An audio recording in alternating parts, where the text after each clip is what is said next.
Hi hello all welcome back to my channel. ఈరోజు video ఏంటి అనుకుంటున్నారా? ఈరోజు మన తెలంగాణ వాళ్ళకి చాలా స్పెషల్ అండ్ చాలా ఇష్టమైన రెసిపీతో వచ్చేసాను. అదే సర్వపిండి, దాట్ సొరకాయ సర్వపిండితో వచ్చేసాను. మనం ఈ సర్వపిండిని చాలా రకాలుగా చేస్తాం. పచ్చికారంతో లేదా పొడి కారంతో, ఆనియన్స్ వేసుకొని, ఆనియన్స్ వేసుకోకుండా ఇలా 5 to 6 వెరైటీస్లో చేస్తాం.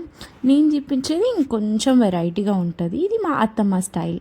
సో లేట్ చేయకుండా ప్రాసెస్లోకి వెళ్ళిపోదాం. ఫస్ట్ ఒక సొరకాయని మంచిగా వాష్ చేసుకొని తర్వాత తురుముకొని పెట్టుకోండి.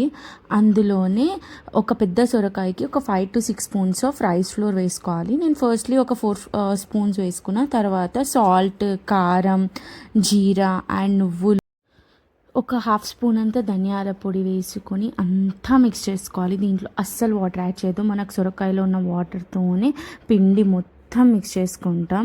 ఆ వాటరే సరిపోతుంది. అంతా మిక్స్ చేసుకున్న తర్వాత నాకు పిండి కొంచెం లూజ్ అనిపించి మళ్ళీ ఒక 2 స్పూన్స్ రైస్ ఫ్లోర్ యాడ్ చేసుకొని మళ్ళీ అంతా కలుపుకున్నాను.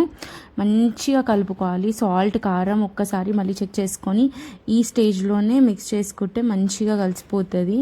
అంతా కలిపిన తర్వాత 5 to 10 minutes పక్కన పెట్టుకోవాలి. మళ్ళీ ఏంటంటే ఆ పిండి పక్కన పెట్టుకున్న తర్వాత కూడా వాటర్ అనేది సొరకాయ నుండి బయటకు వచ్చేస్తుంది. మళ్ళీ మంచిగా కలుపుకోవాలి. మూత తీసిన తర్వాత కూడా మనం ఒక మూకుడు తీసుకోవాలి.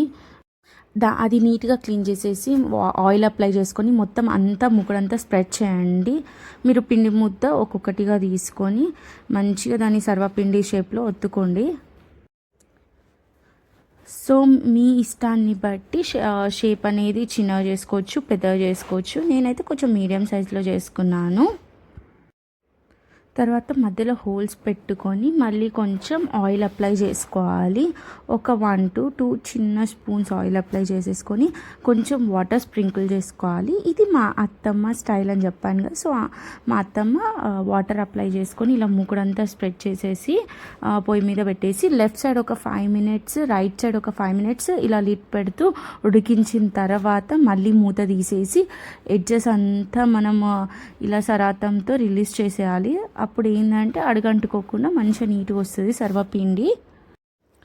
మళ్ళీ ఒకసారి మూత పెట్టేసుకొని మళ్ళీ ఒక 2 to 3 minutes లో ఫ్లేమ్లో లిడ్ పెట్టి తీసిన తర్వాత మన ప్లేట్లో సర్వ్ చేసుకుంటే సర్వపిండి రెడీ అయిపోతుంది. చాలా ఈజీ రెసిపీ. ఒకసారి ట్రై చేసి చెప్పండి.